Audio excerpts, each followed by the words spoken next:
Halo, assalamualaikum warahmatullahi wabarakatuh. Jumpa kembali dengan Pak Disindiran Sindiron Show. Dan langsung kita bacakan informasi. Ini wajah perempuan muda pengirim sate beracun sakit hati karena Tommy menikah dengan wanita lain. Wanita pengirim sate beracun yang menewaskan anak pengemudi ojol berhasil diamankan polisi. Sesuai kriteria awal, wanita itu memang masih muda, berkulit putih dan rambut panjang. Ia berinisial NA, usia 25 tahun, tercatat sebagai warga Majalengka, Jawa Barat. Wanita itu mengaku sengaja mengirim sate kepada Tommy karena sakit hati. Sayangnya Tommy merasa tidak memesan sate itu dan diberikan kepada tukang ojek online yang mengantarnya. Tapi berprasangka buruk, tukang ojek bernama Bandiman membawa paket itu ke rumah. Paket itu disantap anaknya yang berusia 10 tahun saat buka puasa. Sang anak muntah-muntah, nyawanya tak tertolong. Ditreskrimum Polda DIY Kombes Pol Burkan Rudi Satria mengatakan NA ditangkap di kediamannya di Potorono. Setelah kami lakukan penyelidikan selama 4 hari, akhirnya kami bisa mengungkap pengirim makanan. Tersangka ditangkap Jumat 30 April di Potorono, rumahnya. Ia menyebut kandungan racun yang ada pada di bumbu sate adalah kalium cyanida atau KCN. Racun itu memang sengaja ditaburkan oleh tersangka kepada bumbu satenya. Makanya kami sebut ini sebagai pembunuhan berencana, karena racun itu sudah dibeli sejak 3 bulan yang lalu. Selain itu, ia juga sengaja memesan ojek online tanpa aplikasi karena dianggap lebih aman. Tersangka mengaku tidak memiliki aplikasi saat memesan. Terkait motif pembunuhan, ia menyebut tersangka merasa sakit hati kepada Tommy, sosok asli yang seharusnya menerima paket sate beracun. Tersangka mengaku sakit hati karena Tommy menikah dengan perempuan lain.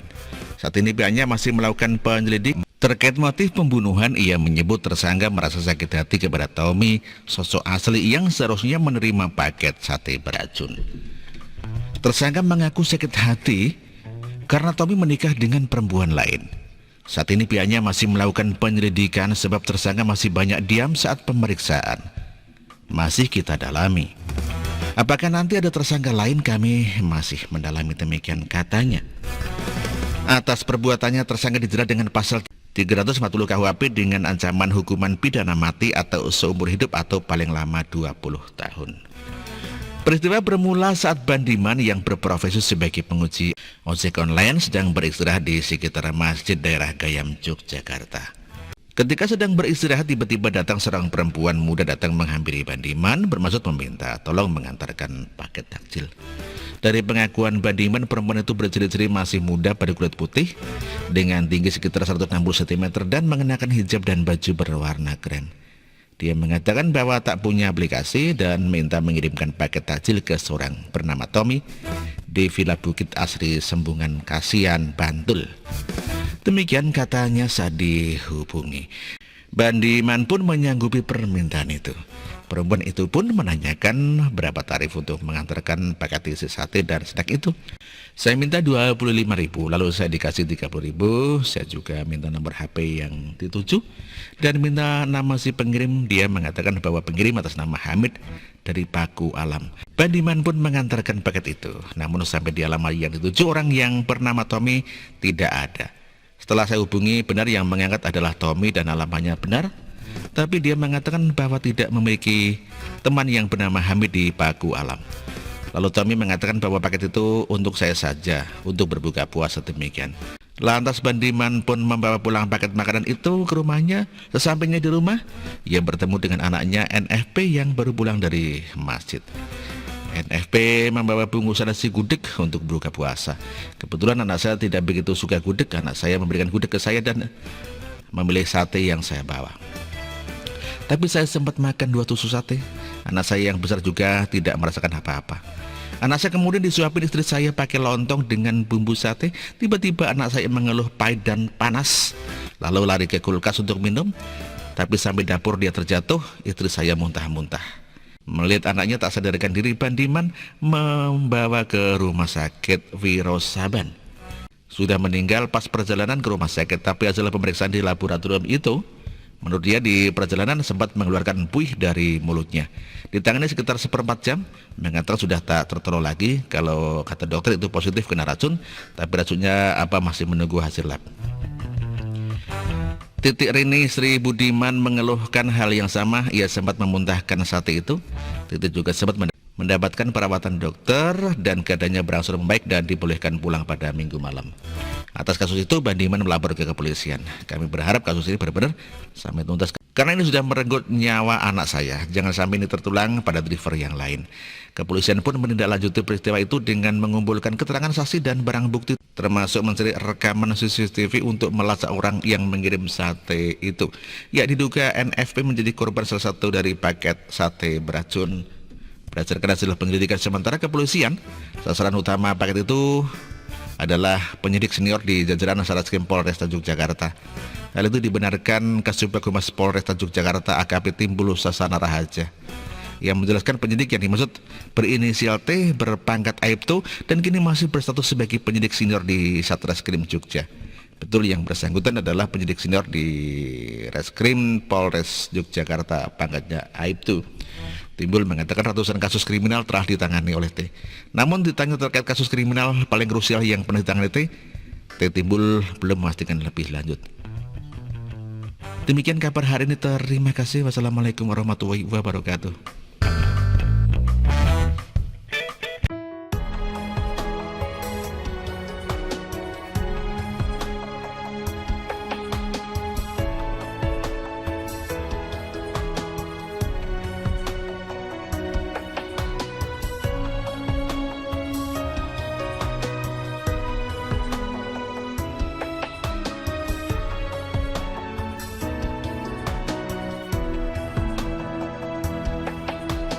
Bersih, jujur dan merakyat,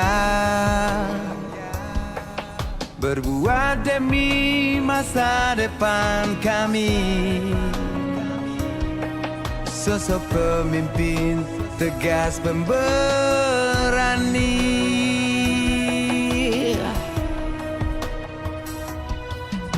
kamu tidak tergantikan. Baktimu untuk negara Indonesia Timur bersuara.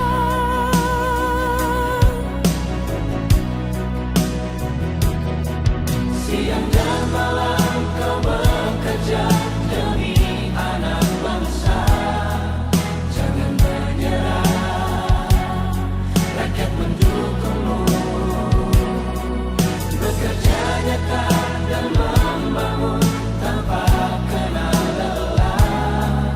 Tetap Jokowi 2 periode.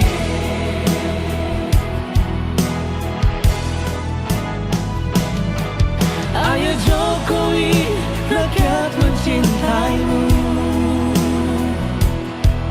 Pilih Jokowi, Indonesia kejar.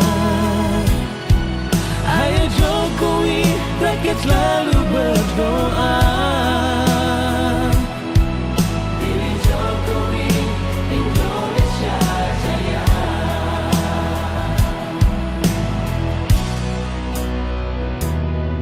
Siang dan malam kau bekerja demi anak bangsa.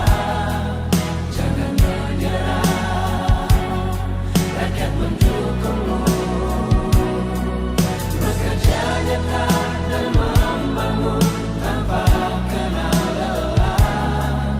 Tetap Jokowi 2 periode. Dulu Maluku Utara dianaktirikan.